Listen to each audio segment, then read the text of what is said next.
دعوت جہاد کے جتنے اسلوب ہو سکتے ہیں، ایک انسان کو ایک عمل کی طرف بلانے کے جتنے ذرائع ہو سکتے ہیں، اللہ تعالیٰ نے ان سارے ذرائع کو بروئے کار لایا کہ لوگوں کو جہاد پر اس طرح بولا. دعوت جہاد پوری اللہ رب العزت نے سکھائی. جہاد پر کیسے؟ جہاد کے حکم کی اہمیت بیان کر کے جہاد پر بلایا جا سکتا ہے، جہاد کی ضرورت بیان کر کے جہاد پر بلایا جا سکتا ہے، جہاد کے فضائل بیان کر کے جہاد پر بلایا جا سکتا ہے، جہاد نہ کرنے کی وعیدیں سنا کر کہ عذاب کیسا ہوگا شدید جو اللہ کے راستے میں جہاد نہیں کرے گا، یہ سنا کر ڈرا کر جہاد کی طرف بلایا جا سکتا ہے. مظلوم مسلمانوں کا رونا رو کر جہاد کی طرف بلایا جا سکتا ہے.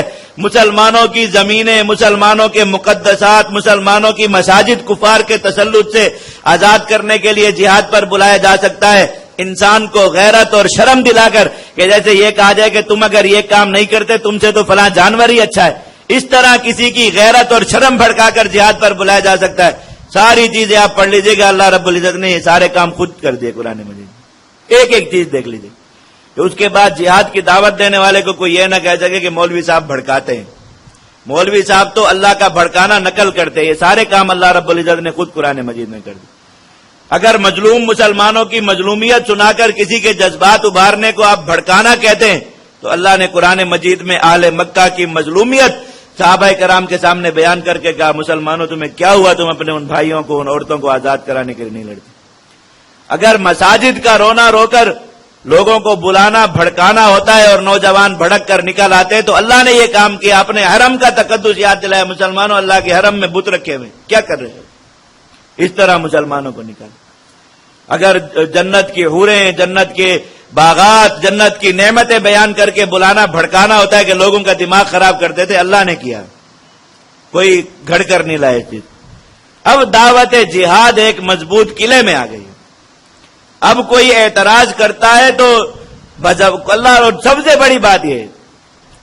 بڑی بات یہ دعوت جہاد جو قرآن مجید میں بیان ہوئی کہ جہاد پر کوئی ایک اعتراض ایسا نہیں ہے، کوئی ایک اعتراض جو بہانہ، جو اعتراض کر کے ایک شخص جہاد کی اہمیت کو کم کر سکتا ہو یا اپنے لیے ترک جہاد کے بہانے کے طور پر اس کو پیش کر سکتا ہو.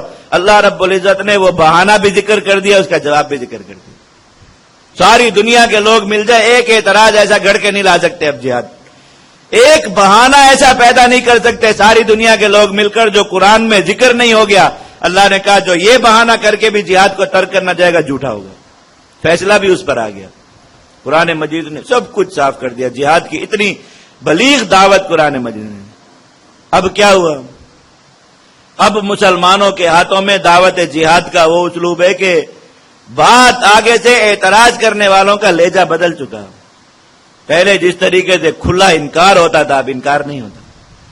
اب اور باتیں ہیں اور معذرت خواہانہ لہجہ ہے کچھ ہے، لیکن اب انکار اور اعتراض کا وہ جو ایک طریقہ کار تھا اور وہ جو انداز تھا وہ اب دنیا میں باقی نہیں رہا. اللہ رب العزت نے دعوت جہاد کو قرآن کے ساتھ جڑنے کی برکت سے اتنا مضبوط کر دیا.